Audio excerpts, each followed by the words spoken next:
the scandal involving Albo, ASIC and ABC Bullion.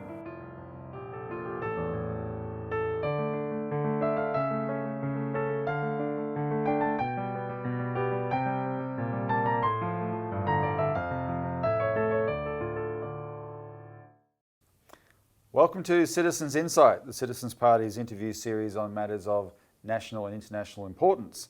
And my guest today, back so soon, is the one and only John Adams. Welcome, John. Thank you, Robbie. And today we're going to discuss the scandal involving Albo, ASIC and ABC Bullion.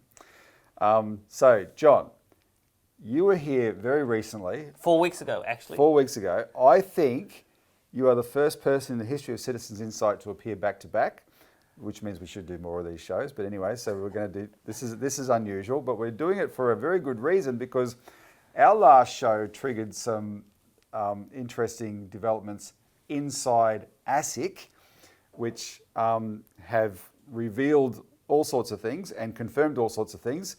So, and that relates to one of our props on the table here. So I'll let you explain.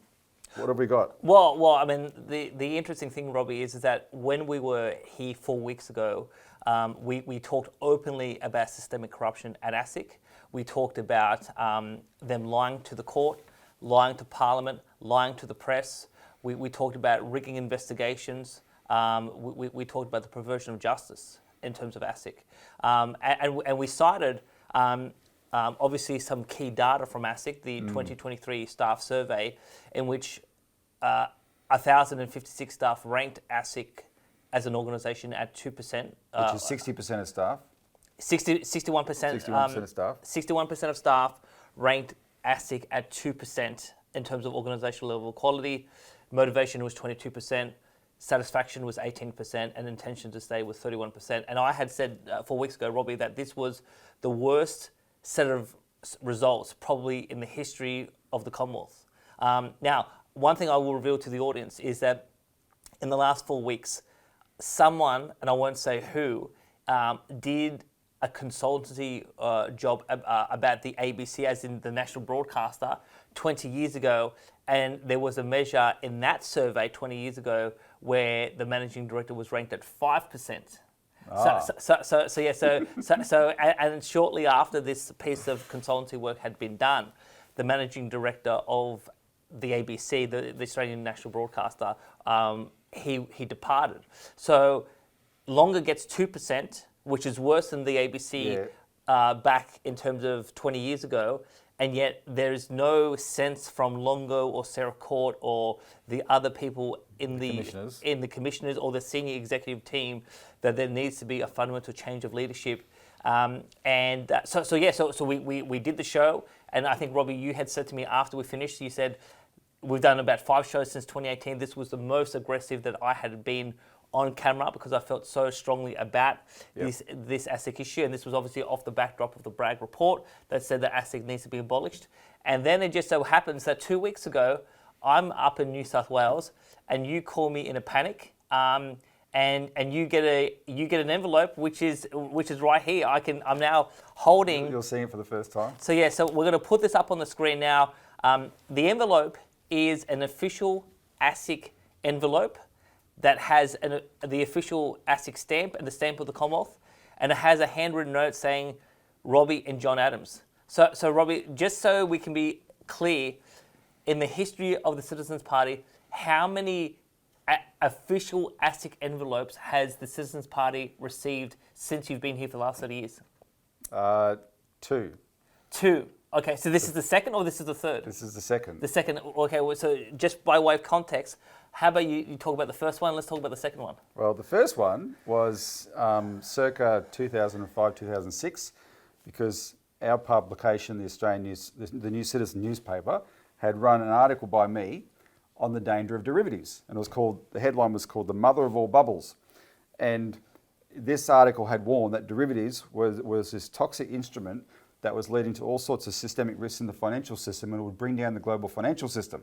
And that was in 2005, that article was published. Yes. One of our supporters in Perth took that article to his accountant, who sent it to ASIC, and ASIC sent us, that is myself Craig Ishwood, the founder and leader of the party, and Nolene Ishwood, who is also one of the directors of our company, letters, please explain letters, threatening us with jail for giving financial advice without a financial services license. Right. And we had to explain why what we were doing was not financial advice. We were just warning. And ASIC, to their credit, not to their credit, it would have been unreasonable for them not to take our explanation. So nothing came of it. But we always found it funny that they jumped on the people warning about derivatives rather than the people trading in derivatives who 2 years later did blow up the global financial system. Anyway, that was our only experience with ASIC, John, previously. And that was direct to us from the top saying, please explain, until 2 weeks ago when this came in. Yes. Before we get to this letter, I mean, maybe this is something for us to pursue in 2025 together. I do have a very big problem where federal law says there are certain subjects you cannot talk about unless if you have a license. Now, when it comes to financial advice, there's a lot of Australians have historically made a lot of bad decisions when it comes to money, and you need good quality advice from people who are properly educated and have the expertise to give proper advice. So I don't have an issue with that.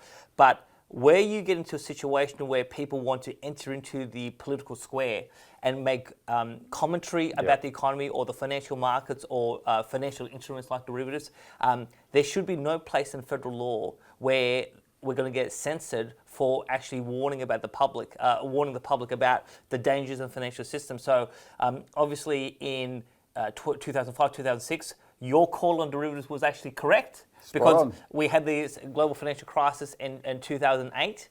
And in the last few years, I've been very active on YouTube talking about this global debt bubble because it is the biggest that we've ever seen.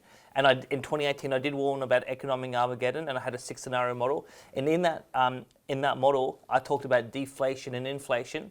Well, the big event that happened in March of 2020 was the announcement of QE to infinity. And we've just had an explosion of inflation, and we have a massive cost of living crisis at the moment. So my commentary, your commentary pre-GFC was correct. My commentary on the economy pre-COVID, it was on the money. And so, here's the thing. You're not being paid for financial advice. Nope. I'm not being paid to provide financial advice, but we should be free in this country to talk openly about these topics without any fear of sanction from ASIC. And whether we can convince parliamentarians in Canberra to change the law so that free speech is actually protected in terms of the financial system, I think that's very important. So that sets the context there. But this letter, Robbie, so this letter is someone felt compelled, assuming this is authentic, and I've just been here, just so the audience knows, I've been here for about half an hour. I have spoken to multiple officials of the Citizens Party, and I asked each one of them, do you believe this is an authentic letter? And to a T, everyone here at the Citizens Party here in Coburg, Victoria, believes that this is an authentic letter from an ASIC official. Which is a question you've got to ask, because when a letter like this turns up, you go, okay, what's the likelihood here? And on balance, it is extremely unlikely that this would not be a genuine letter from someone in ASIC. So yes, well, I'll get to the point I'm about to make in a moment. But someone with an official ASIC envelope addresses it to Robbie and John Adams, and then inside the envelope is a handwritten note on official ASIC stationery saying, confidential, due to fear of culture. Dear John Adams and Robbie, your videos are 100% spot on. So when they say your videos, obviously me and Martin North, on the interest of the people, have been doing a lot of videos. You've done some videos here at the Citizens Party, but which video did they respond to immediately after writing? It was our last video in which we said systemic corruption at ASIC. And so we have someone who has been at ASIC for a while. We won't give you, they've actually told us how long they've been at ASIC. We won't give you the time frame, but it's not long enough to know what they're talking about. Absolutely. And obviously someone close to the action in terms of investigations. And so this person feels compelled to write to us and say, our videos are 100% spot on about corruption.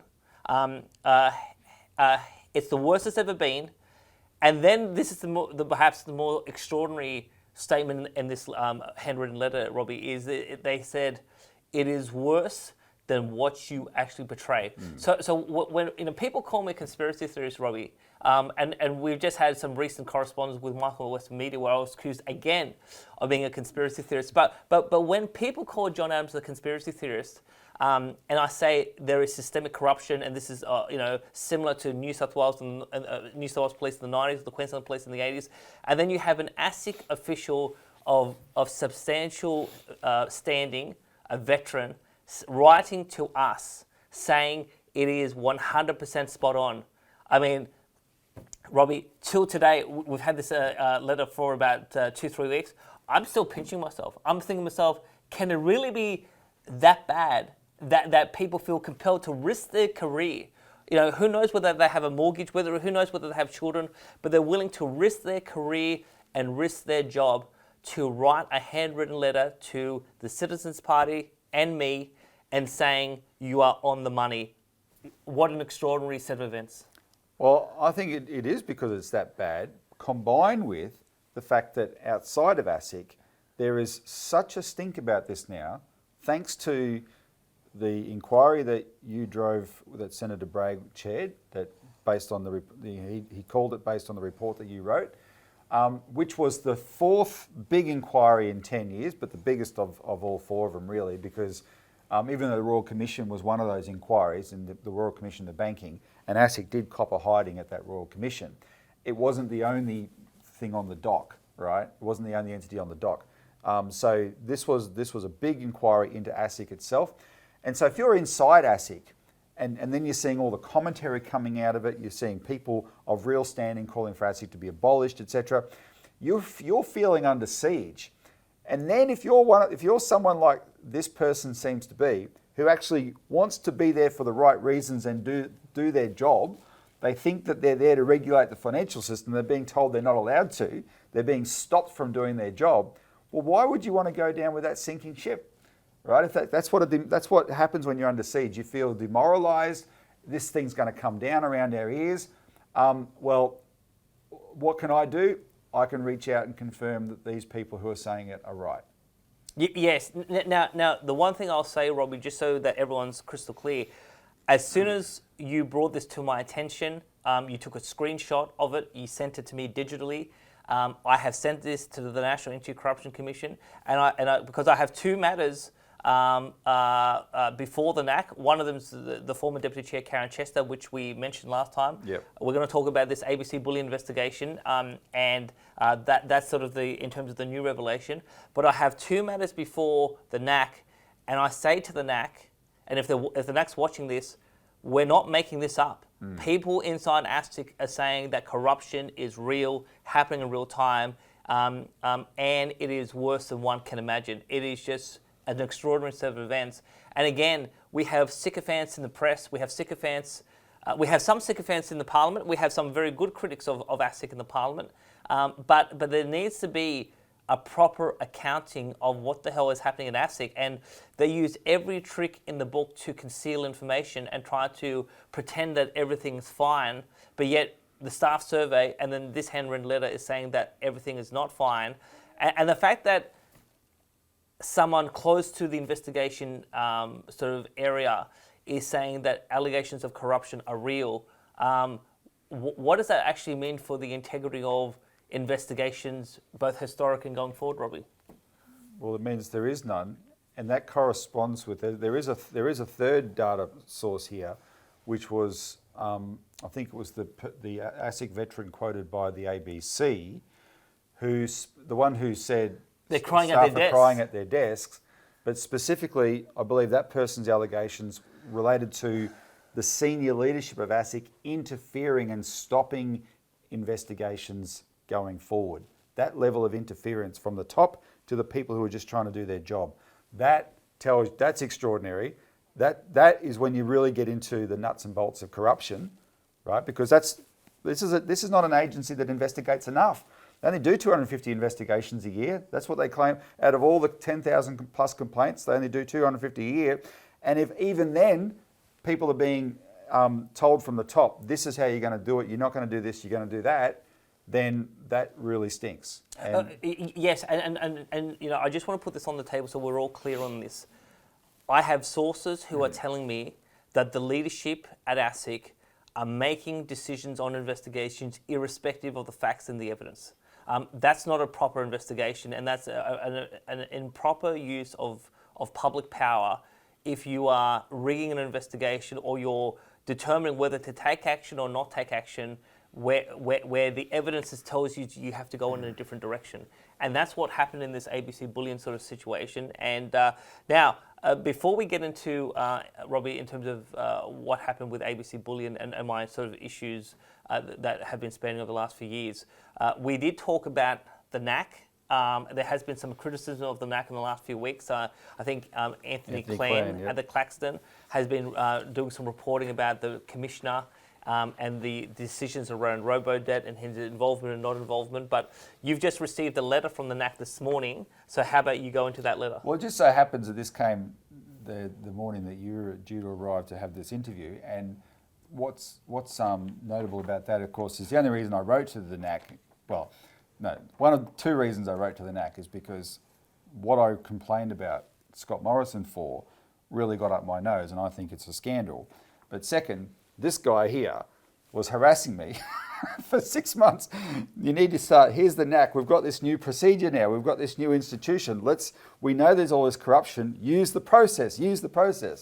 So I thought, okay, this justifies it. So I made a complaint to the NAC about the fact that Scott Morrison, when he resigned from Parliament after 20 months on the backbench, after losing the election, went straight into 2 roles where he personally gets to profit from the huge public expenditure on the AUKUS deal that he negotiated in secret with Boris Johnson in the British government and Mike Pompeo, the US Secretary of State.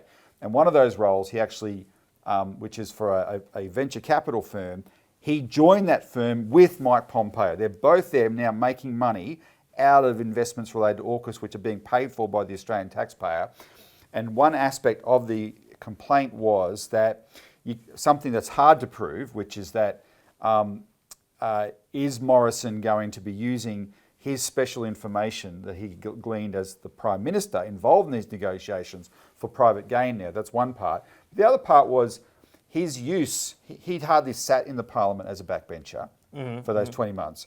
Instead, he was going around the world doing other things, starting to feather his nest, I would say, for his career outside of Parliament.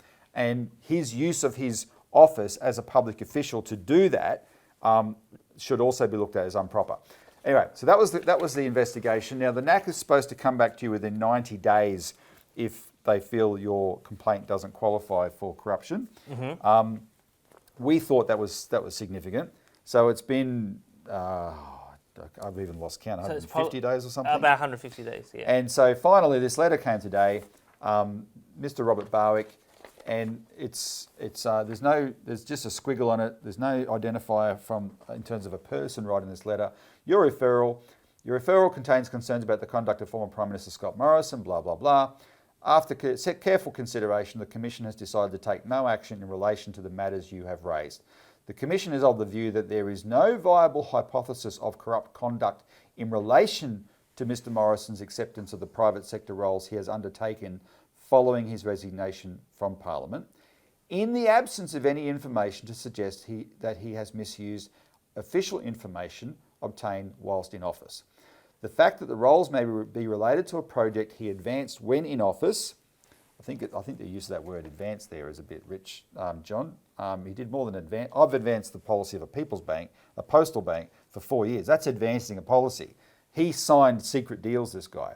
Anyway, the fact that the roles may be related to a project he advanced when in office does not of itself support an hypothesis that, when in office, he engaged in any breach of public trust or abuse of office. His conduct as a private individual after leaving Parliament is not within the concept of corrupt conduct, in other words, not within the NAC's jurisdiction. Accordingly, the information you have provided does not raise a corruption issue within the meaning of Section 9 of the Act, and the Commission will take no further action. So your reading of that is they've got Section 9 wrong, they should have said Section 8. Correct. But it means that they're saying that no, that doesn't qualify as corruption. Correct. So what you would have to prove is that that Morrison used specific confidential or classified information, or in the case of McBride, Morrison took an official Commonwealth document, which he was not entitled to take as a private citizen, and then use that for a commercial advantage. And obviously now, in the case of McBride, he confessed to it. So the reason why David McBride's in jail is he confessed. Now, when you don't have a confession, to actually get enough evidence to get an institution like the NAC to investigate, it's a very high threshold. As you know, I thought it was a long shot to get a real investigation of this, but I thought there was enough there that the NAC should evaluate it and it do the investigation. It said absence of information. My attitude was, well, that's its job to do that investigation. It's decided not to do that. But what I presented as my complaint is very different and much more general than what you have presented in your complaints to the NAC, which are much more specific instances that would be much harder for the NAC to turn down. Well, all I can say is that in regards to the Deputy Chair, Karen Chester, we're approaching 400 days since that complaint has gone to the NAC. I have sources saying that there is an investigation.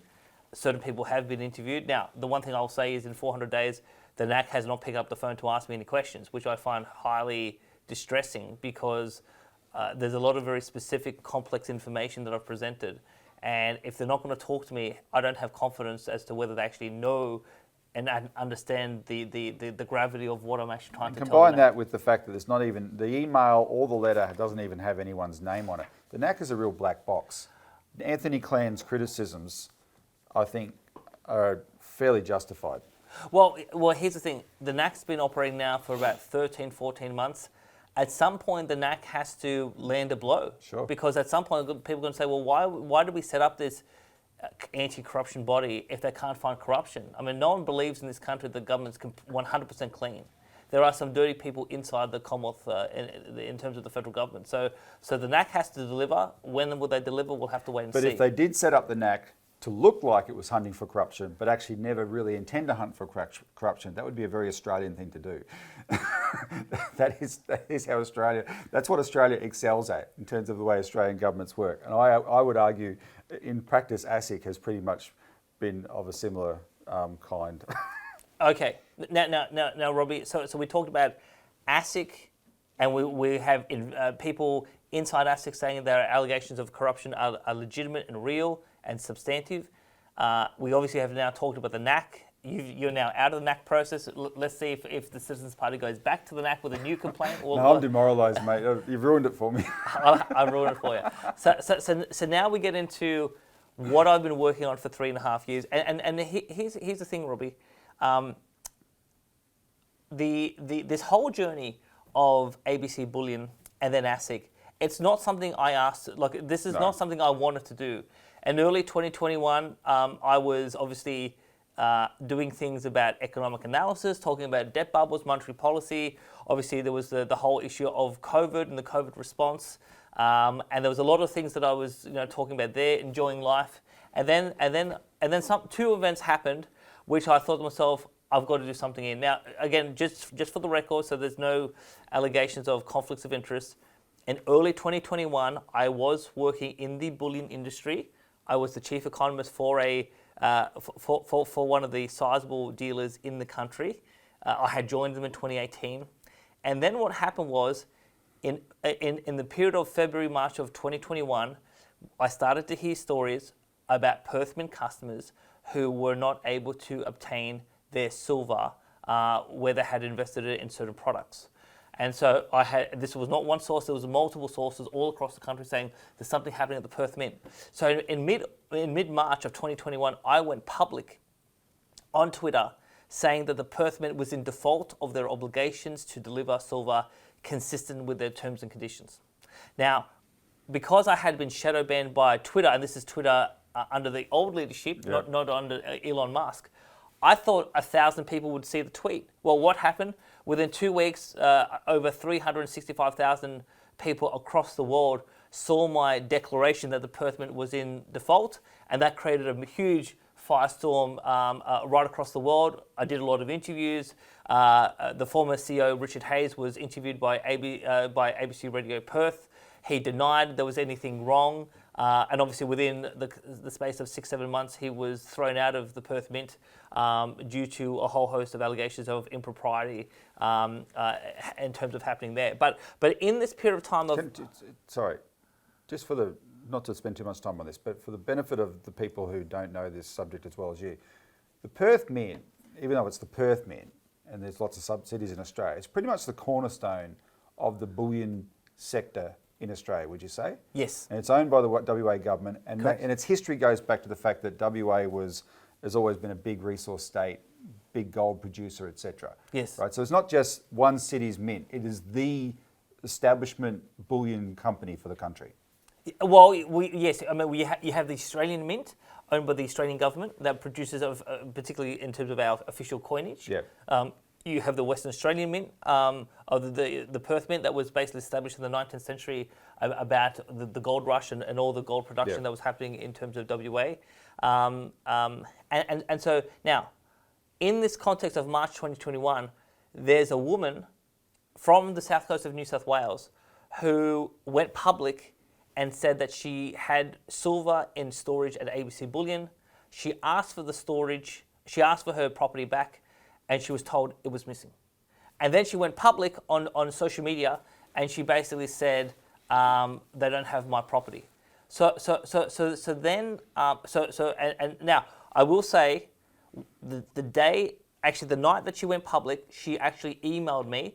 I didn't know this person beforehand, but she had seen me on YouTube. She had emailed me, and I spoke to her the following morning, and I was able to assist her in dealing with the issue that she did. She didn't actually get the silver back, but she got her money back because they wanted to legally kill the issue, and we have all of that well documented from March of 2021. Now, what happened in April of 2021? I had a dinner with who was then an ABC Bullion employee, and now he's no longer an ABC Bullion employee. But at that dinner, we had talked about this woman's situation. We had talked about the Perth Mint. We talked about the industry in general. And at that dinner, this person made a number of allegations against his employer. And they were very serious allegations about the integrity of their storage program. And that's where this whole thing kicked off. And I thought to myself, well, if you have a woman saying her property is missing, if you have an ABC Bullion employee saying that there's something fundamentally wrong, and again, I'm trying to be careful in my words here. What he actually told me was much more serious in terms of a criminal misconduct. But again, it's not that I came up with this. This is not a John Adams conspiracy theory. I was told by an insider, this is what's happening at the company. And so I thought to myself, well, if I'm in the industry, if I am a precious metal investor, if I want to ensure that we have market integrity, someone's got to do something about this. Because when I was told this, I asked, how long has this been going on for? And again, not my words, an ABC Bullion employee said to me, at least a decade. And let me interject something here. This is the one and only character reference you'll ever get from me. When I met you in February 2018, and we first made contact in relation to bail-in. Yes. That's when we started talking. Yeah, you talked to me about gold the very first day, right? It was clear to me your connection to the gold industry and the gold issue. You were not in the industry at the time. You're not employed by anybody, but you were an absolutely true believer. So when you later on did get a role in the industry, and people would call it a conflict of interest, I've always been prepared to say, well, on paper, yes, but I know John, he's absolutely a true believer. And one of your concerns that you expressed to me from the very beginning, which you'd already been expressing, is that there is this problem in the broader industry of bullion being, of sort of paper, claims to bullion being traded. Yes. That's not backed up by actual bullion, and that's been one of your consistent criticisms all along. Yes. Which is why one of the reasons that you were, more than interested in looking into this subject. Correct. So just so we get the timeline right. So we met in early 2018, At that point, I was an investor, so I was buying physical, silver in particular. I joined the industry in mid-2018. And then around this period of time, around August, September of 2018, that's when I decided to do a 5-part series with Martin North about the RBA, their gold holdings, and the audit by the Bank of England. And obviously that issue has been taken up quite aggressively by Gerald Rennick, Senator Rennick in the Senate, and he's been able to obtain revelations about, initially we were told a few years ago that when they do gold leasing at the Bank of England, the gold doesn't move, and yet the bars have actually now changed.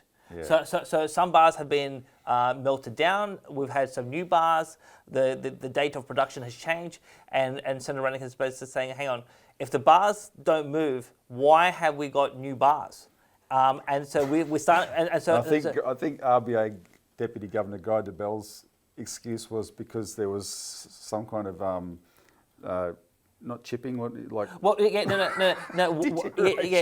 What the Deputy Governor of the RBA, the former Deputy Governor, said that the reason why they don't move the bullion around is because it can flake, it can chip, yeah, that's right. etc. So when I put that suggestion to people around the world who are in the industry, they thought this was a ridiculous suggestion. Yeah. And obviously there are things happening with the RBA's gold holdings, which Senator Rennick has pursued in terms of that sort of situation. And we've called for them to be brought back to Australia. Why are they over in the Bank of England? They should be here. 100%. I mean, there's been this suggestion by the RBA about given that London is the centre for gold trading, it's easier if we have it there if we ever want to buy and sell. But yet we haven't bought and sold anything since 1997. So this whole argument we need to be close to the action, a completely fallacious sort of argument. But coming back to ABC Bullion. Now here's the thing, Robbie. At the time, I was told, again by an ABC Bullion employee, that ABC Bullion was the largest dealer in the country, bigger than the Perth Mint, because the Perth Mint has a lot of international clients. But ABC Bullion was the biggest domestic organisation. Yeah. And again, so when I get told this sort of information, I thought to myself, well, I want to see if it's true, or I want to see if it's false, because if it's true, then we have to do something about it. Now, back in 2021, I knew nothing about ASIC. I knew nothing about evidence. I knew nothing about the law, investigations, anything like that. I was just a straight economist, doing macroeconomics and all that sort of stuff. So I what I ended up doing, Robbie, I put a file of evidence together, and I took it to a commercial lawyer in Sydney. I said, I'm going to pay you some money. I want you to read this and tell me what you think. And I basically said, well, this is what I've been told by a couple of sources. Here's a bunch of documentation about this customer's situation who couldn't get her silver out. What do you say about this? And so the lawyer wrote me some advice and saying there could be something here, there may not be something here, but there needs to be more work done, but this allegation needs to be taken to ASIC. So the idea to go to ASIC wasn't my idea. It was actually a commercial lawyer in Sydney. His written advice was ASIC is the appropriate body to look at this sort of issue. So then I thought to myself, okay, well, let me continue to dig into this situation. And again, I spent a lot of time on not just ABC Bullion and trying to understand what they were doing or not doing, but one of the other things that I did was I spent a lot of time with you learning about ASIC via the Sterling Inquiry, because I had known that there was a lot of criticisms about ASIC, but I thought to myself, if I'm going to go to this law enforcement body and make some allegations, I want to make sure that I actually understand who this entity is, what they require, and obviously make sure that the information we package is put in a way that they will be able to understand. Yeah, so it was just a coincidence that the two issues coincided. You're looking at this at the same time our party got involved in the case of the Sterling first victims in WA, and we started campaigning for an inquiry into ASIC's failings in that, and then that led to an inquiry, and you were participating in that. You were following that incredibly closely. Yes. Also giving good advice, etc., for the campaign, and but you're keeping me posted on elements of your investigation, so I could tell that you were doing this to learn as much as you could about how this agency actually worked. What does it take to get ASIC to investigate something, I think is Yes. what you were trying to find out. Absolutely, and that's when I learned about the investigating less than 1%, and they gave me the idea later on in 2022 to write the inquiry and write the report that triggered the inquiry. But okay, so now I should say a few things about this first package. The person at this dinner in April of 2021, that person ended up being our whistleblower. So this person was prepared to commit to a statement about what they genuinely believed was happening at the company. And subsequently was interviewed by ASIC in 2022. But it wasn't just based on one person's information. And it wasn't just based on one customer. We had, I won't actually say what, we had a bombshell piece of evidence. Yeah. Now, I won't say exactly what it is because I think it's going to be made public very soon and it's going to be released in a certain format. But dare I say... Let me describe, because I know what you're referring to. It's evidence of the type that anybody in the world would look at it and recognise it as bombshell evidence. Absolutely. You don't have to have a degree, you don't have to have a specialisation. You would see it and go, oh my God. Indeed. And so here's the thing. This past week, ABC Bullion has hired a crisis communication consultant. They've said they've engaged lawyers around defamation. Can I say, if ABC Bullion's team is watching this, the bombshell piece of evidence that I have, that I've had for years, that ASIC has, you don't know what it is. And if you did know, I think you'd sort of change your tune. And dare I say, I'm not even sure the ABC Bullion leadership know that I have this bombshell piece of evidence. So in any case, it was quite concerning. But again, even without this bombshell piece of evidence, and again, the evidence is it is a group of employees saying a number of incriminating things about the company.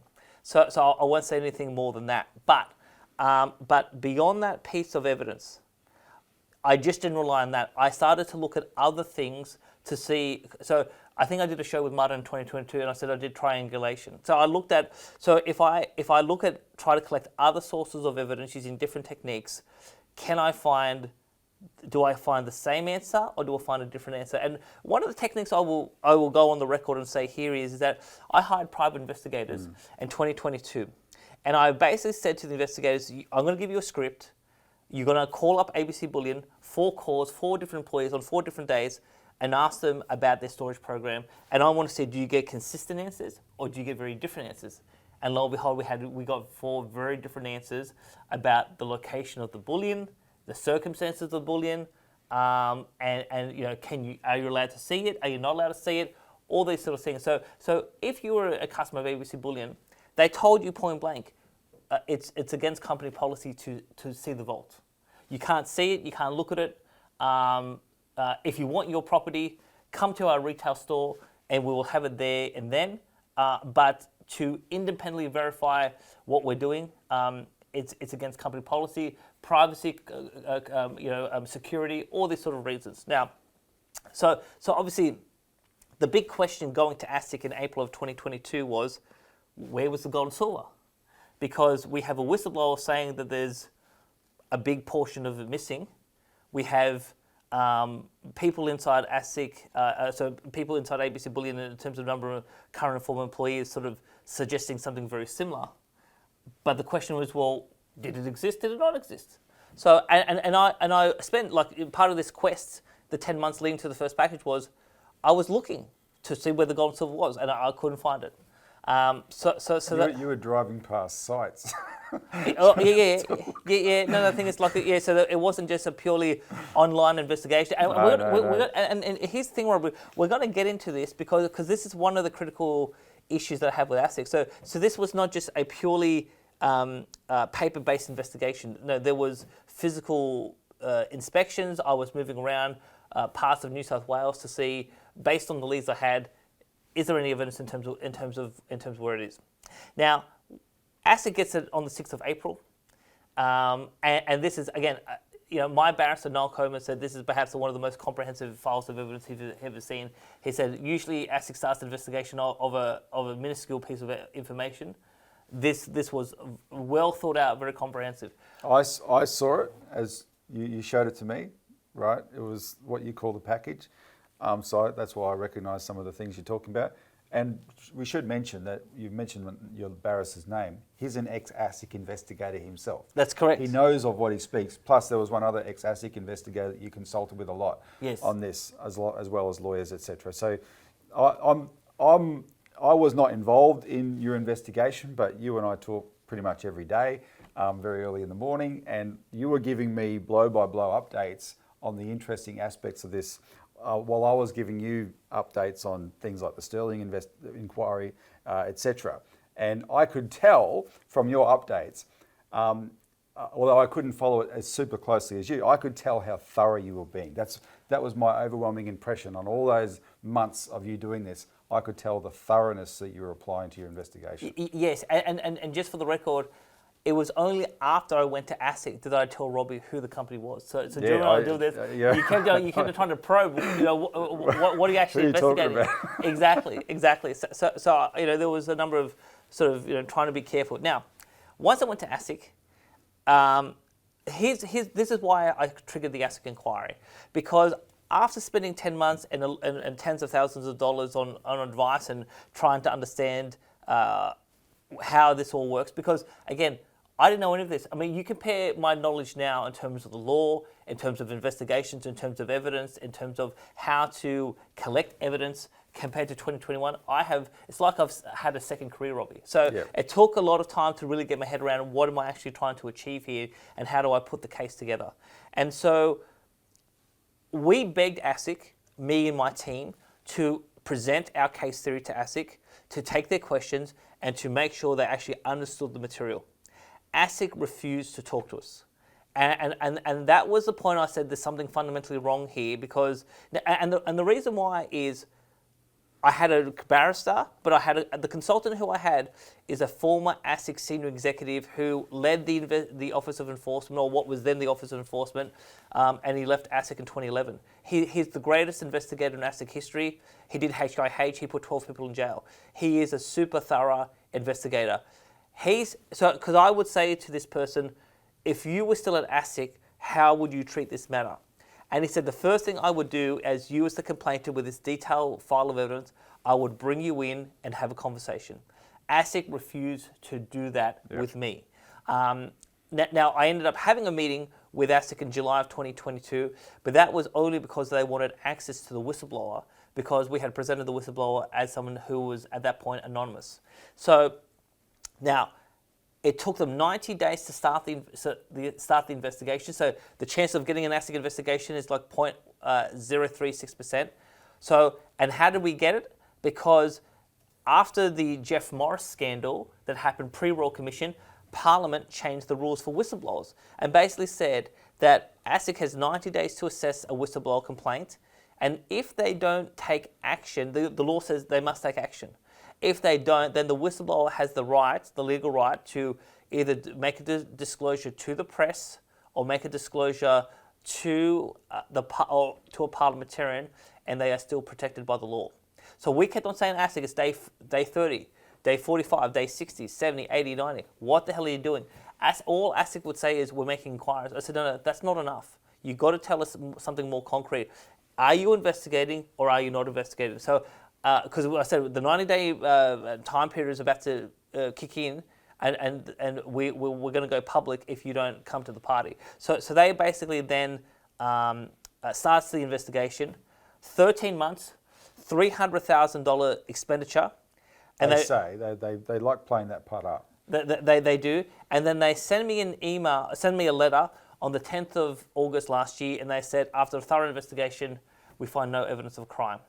So now, there was a second package, and ABC Bullion was subject to a second investigation.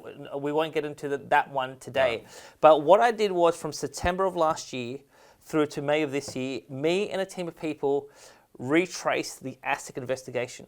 And this is the first time in Australian history that anyone's been able to do this to this level of detail. We bombarded ASIC with FOI requests. Senator Roberts helped us with questions on notice via the ASIC inquiry to ASIC about the ABC Bullion investigation, and we have a detailed timeline about what happened and what did ASIC do. Now, we know what ASIC did. What we don't know is what ASIC was told. But here is the key issue that blew up with Michael West Media this week, and we'll put this on the screen. So we knew that there was some bullion in a location called 74 Castlereagh Street in Sydney. Now, ABC Bullion claims that there was more bullion elsewhere, but we don't know where those places are. This place at 74 Castlereagh Street in Sydney was a legal premises. It was legal, kosher. But the ASIC starts the investigation on the 4th of July. They tell ABC Bullion on the 7th of July, you're under investigation, and they did so by issuing them what they call a Section 30 notice to ask them for the production of books and records. And then we have an email in which the general manager of ABC Bullion, Jordan Licio, says that for one particular investor who was part of my investigation team, he said, we moved your property from 74 Castlereagh Street to a place in Marrickville called 2 Lillian Fowler Place, Marrickville. 3.5 weeks into the investigation. So now the question is, why did they start moving bullion around 3.5 weeks into the ASIC investigation? That's the big question, because it obviously suggests that evidence was being, so the state of the evidence that was there in July 22, it was being moved around, and they admit they moved it around. Now the question is why. Now, to the issue of, because the essence of what ASIC needed to look at, based on what you were alleging, is there a vault with the bullion to back up what ABC says? Correct. And instead of looking at that straight away, they issue this letter, and then bullion starts being moved around. Starts being moved around. Now, when I go to Parliament, and I've spoken to many advisors in the coalition, in the opposition, and I say to them, if I tell you there's an allegation, again, not my allegation, the employee's allegation, that gold and silver is missing, how long would you expect ASIC investigators to take before you go physically look for the bullion? Yeah. So when I was about a month ago in the office of Luke Howarth, the Shadow Minister for Financial Services, I asked the advisors, and they go, well, surely straight away. Well, this is the scandal.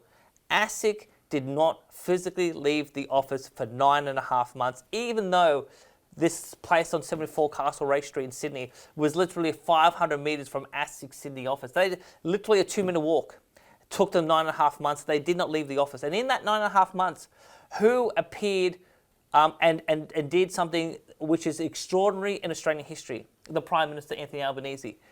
On the 14th of October 2022, the Prime Minister holds a national press conference at this building, 2 Lillian Fowler Place, Marrickville, and gives an explicit endorsement of ABC Bullion, its parent company Palion, and the directors of the company who the ATO have been in pursuit for over a decade. And he even tweeted that explicit endorsement, naming the companies in his tweet. Well, not only did he do a tweet. There was an official press conference. There was a publication on the Prime Minister's website. There's a publication on the Minister for Industry's website, who was with him that day. And when that happened, I still remember I'm on the train going from Sydney back to Wollongong, and who calls me? Robbie Barwick, and he says to me, "You're not going to believe what's happened." I said, "What, Robbie?" "The Prime Minister has just endorsed ABC Bullion today." I said, "You're kidding me. During a criminal investigation, the Prime Minister endorses the company." What an extraordinary set of circumstances. And so now, again, I've talked to people in Parliament, and they said, well, he may not have known that the investigation took place, and this press conference may have been inadvertent, etc.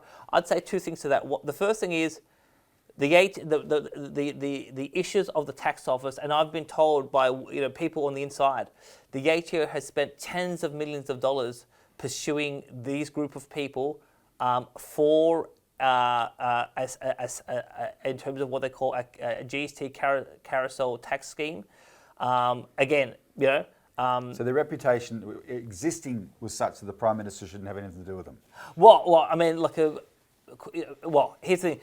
All I'll say is, the Prime Minister could not have been completely ignorant of this group's history, given that the ATO matter was well before the courts and there was things happening live. Someone in the PM's office is supposed to vet every place he goes to. Correct. To do these kind of things, right? This is not acceptable, like in the way they usually manage this kind of stuff. This is quite extraordinary. Indeed. And so when I've spoken to my former boss, Senator Arthur Sinodinos, who was John Howard's Chief of Staff for 9 years, and I said to him, you hear of a situation where a Prime Minister endorses a company during a live criminal investigation?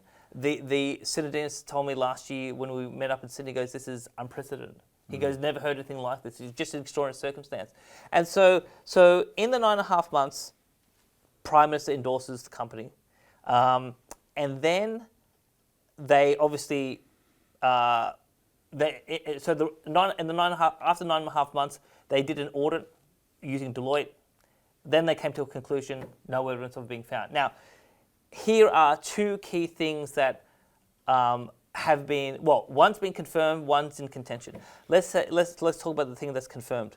So the big revelation of Michael West Media this week is that the building at 2 Leading Fowler Place, Marrickville, was not occupied legally. It was illegally occupied because they were doing a redevelopment. Under New South Wales law, you need to do what they call a change of use if you're changing the use of the building. And so it used to be a food processing manufacturing plant, and then they said we want to make it into a high-tech industrial manufacturing plant for precious metals. So whatever they had, they moved it. They had it from a legal premises to an illegal premises. And the reason why I can say it's illegal is because 2 weeks ago, the Inner West Council, so the council where I went and made my complaint, they have sent me a letter and saying that sufficient evidence exists that breaches occurred, and they have taken enforcement action. And they said this conduct of illegally occupying the building constitutes unlawful conduct. So the reason why this is important, Robbie, is that I didn't make allegations in 2023 when they looked for the gold or the silver.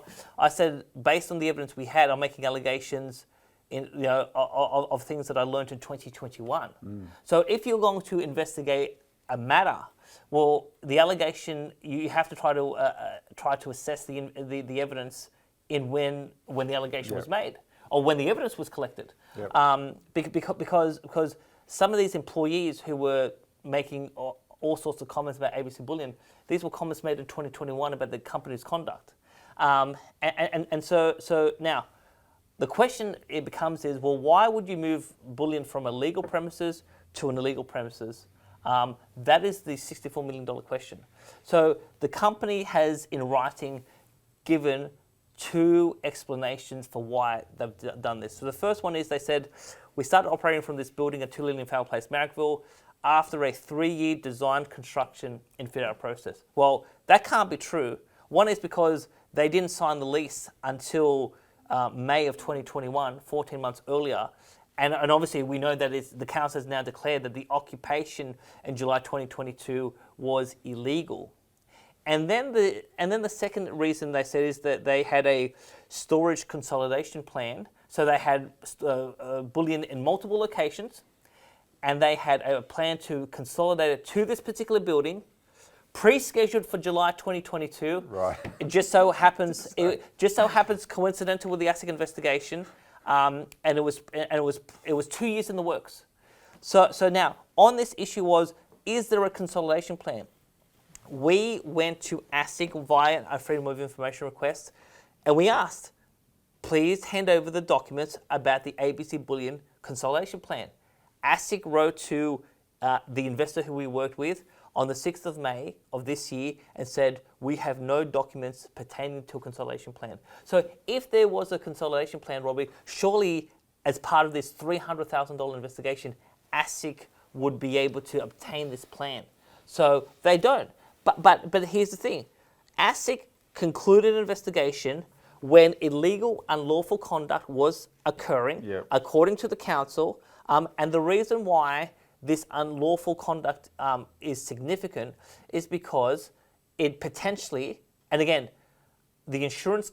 So there's an insurance broker in the Sutherland Shire, the Cronulla area, who provides the policies to ABC Bullion.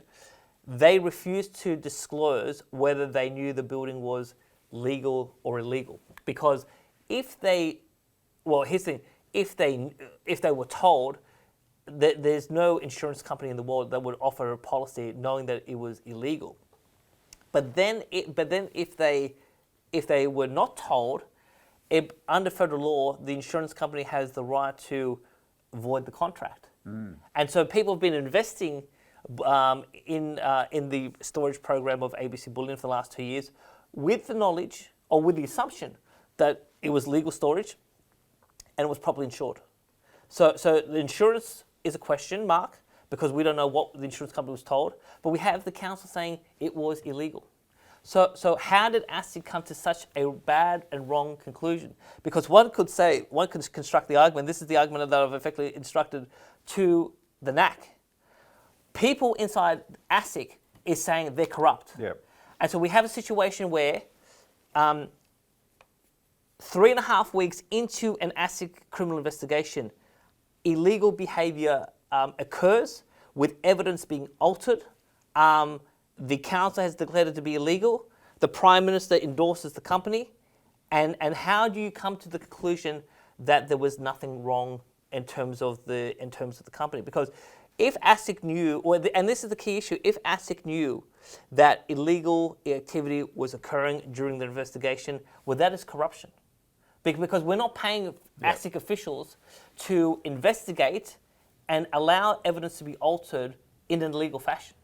So that's the thing is, but then obviously if ASIC didn't know that it was illegal, well, why haven't they taken any action? That's why we've gone to the NAC, and that's why Michael West Media has now published it and called it a bungled investigation. Because if Longo or Sarah Court are calling up investigators and saying, we want you to drop this ABC Bullion matter, no, you must follow the evidence. If the evidence says that it was illegal, you must take action because investors have been misled.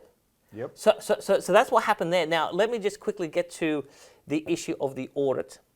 ASIC refused to get a search warrant, hired Deloitte. Now, it took them 3 months to sign up Deloitte because they required 3 different proposals from Deloitte. For what reasons, we don't know. And then... So hang on, quickly. ABC's in a hurry to move bullion around. ASIC's clearly not in a hurry. Exactly. And can I say, I have one of the lawyers who I used based in Sydney, who worked in ASIC from 2020 to 2022, said that when you want an expert to give you an independent assessment as part of an investigation, she worked in the investigation team, you can get someone within days. Why take 3 months? So the investigation starts in July of 2022. They don't sign Deloitte up until February 2023. So there's meetings between ASIC and ABC Bullion in January, February, and March of 2023. ASIC tells them we're going to do an audit. So they have plenty of notice about knowing that the audit was coming. Now, but here's the critical thing. So even though that they knew that something was coming, and because they weren't willing to get a search warrant, they basically said, okay, we need your permission to come onto your property. Okay, fine, but we need some prerequisites. Everyone has to have a police check. Yeah. So Deloitte had to have a police check because that was a requirement of ABC Bullion. And there was a number of other things that happened in the investigation. But then, just to make sure that ABC Bullion knew that ASIC and Deloitte were coming, the first site inspection happened on the 28th of April, 2023. And what happened on the 10 days beforehand? ASIC gives them 10 days notice. So we're telling you for months, we're coming, Deloitte's involved, we're gonna do an audit, but just to be sure you know exactly when to make sure everything looks proper, we're coming in 10 days time and we'll be at your first premises on the 28th of April. The second one happened, the second site inspection on the 2nd of May, the 4th of May, and the 11th of May. Now, here's where we get into a contentious moment. We have a new whistleblower who has emerged in the last few months. And this second whistleblower says that in this 10-day period of late April, bullying moved around again. So because they knew that Deloitte was about to walk into certain premises, this new whistleblower says, he was instructed to pack up a large volume, about a ton of gold and silver, and ship it from parts of Australia to Sydney for reasons he was not told why, but there were rumours about a pending audit. So there was rumours among the staff, something's going on, something serious. It's not a normal sort of situation. And this person says in a new whistleblower statement, he had been there for a number of years. This was the first time he had ever received such an instruction. But it's in this 10-day period, in late April, when ASIC says we've done an audit, it's all this sort of stuff, this person says the bullion moved around again. Now, again, why? This whistleblower makes allegations, so we don't know. But here's the most disturbing thing. In the last few months, and I'll say this because this really gets down to the corruption. ASIC was prepared to have a voluntary interview with this new whistleblower, but then when this whistleblower says, I want our interview to be recorded, I want a transcript, ASIC says, we no longer want to talk to you. I kid you not, Robbie. So when people write to us and saying there is corruption, so if so, and again, I talked to former ASIC investigators and they said it is not unusual for people to want a transcript. It's not unusual for people to ask for a Section 19 legal notice. But when ASIC says, if there's no record of the conversation, we'll talk to you. But once there's a record, we refuse to consider your evidence. That is systematic corruption. And so we're now in a situation where we have it confirmed the building was illegal. Illegal conduct did take place. It's not defamatory. It's not injurious falsehood. Illegal conduct did take place during the ASIC investigation.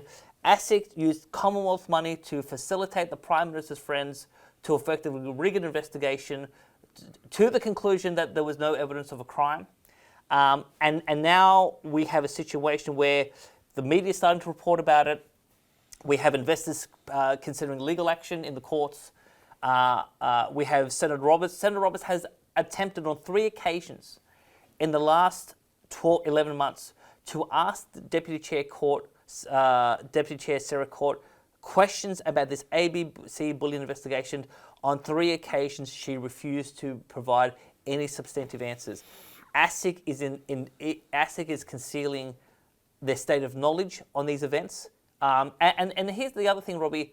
I knew about it. We were very creative of how to discover about the moving of the bullion and going to the illegal building, etc. So there's a whole host of records that ASIC obtained during their investigation, which I have not seen. So this is one of the other big questions is, if ASIC missed that bullion was moved from a legal place to an illegal place, what else did they miss?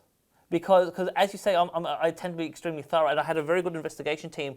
So if ASIC provided us all of the ABC Bullion material, would we come to the conclusion that there was nothing wrong, or would we be able to pick the evidence apart and actually find the evidence that our first whistleblower had alleged? But there's a pattern here. ASIC not wanting to talk to you from the beginning to get insights into the case, ASIC not wanting to give this whistleblower a transcript, Sarah Court not wanting to answer questions about it. ASIC is clearly an agency that wants to be a black box and not ever have to explain the reasons it makes its decisions, and we're all just supposed to accept that. And I think, John, the difficulty ASIC has in this particular case is they're not used to dealing with someone like yourself. They've well and truly met their match. As I've said before, our understanding of ASIC came about by dealing with financial victims, and when financial victims deal with ASIC, for whom ASIC is universally a trigger word, after having gone through this terrible trauma in their life where they've lost all their money, etc., and they expect ASIC to play a certain role, a policing role, and they try and deal with ASIC, and they all have a universally bad experience, and it becomes such a trigger word for them. Every single one of those financial victims that ASIC deals with is dazed and confused and bankrupt, and they're at their worst in trying to deal with ASIC. They've never dealt with someone like yourself, who is more than a match for their way of operating. You've been one step ahead of them, and now all they can hope is that potentially with the backing of the Albanese government, that as much as you stomp and scream in forums like this, they're just hoping that the whole thing can be ignored, but you're clearly not going away. No. Well, I mean, I think it's like we're going to see very shortly litigation in the courts over this issue. But again, the issue here, Robbie, is ABC Bullion's one issue, but the bigger issue is obviously ASIC, and the evidence is just so damning. An inquiry report says that they have comprehensively failed, and the culture is sick. ASIC whistleblowers writing to you and me saying there is corruption. We have an investigation where illegal activity central to the allegations took place, and ASIC says nothing to see. We have systemic corruption at the regulator. I will not live in a country that's systemically corrupt. I'm not paying taxes to bureaucrats to rig investigations, and we are going to prosecute this to the nth degree, and we're going to find out very shortly what was ASIC told, what did they know when, and did any conversations happen between the government, Longo, and court, and did court pick up the phone and actually instruct investigators to look one way or the other way? Because we know that's happening in other investigations, but did it happen in this investigation? We have a lot of information, Robbie, that we've collected over the last three and a half years. There's still a lot more to go. But the reason why this is so important, and can I just say this? Some people said to me, well, an occupation certificate is a minor, trivial matter in terms of other matters. But again, the reason why this is important is it was critical for ASIC to assess the evidence at the time of the investigation. They allowed the evidence to be altered in a way that was illegal. And so if they did, so their assessment of the bullion was in 2023 in a circumstance that was illegal. Now, did they have it all then? Was something missing? Well, I don't know. I can't say for sure whether it is or not, but we have whistleblowers saying that the audit, and here's the other thing with this audit report. Senator Bragg asked for the audit report, the 41-page Deloitte report. ASIC refuses to show Parliament the Deloitte report. So do I accept the Deloitte report? 100% not. No one's ever seen it. We have whistleblowers saying that the results are manipulated. And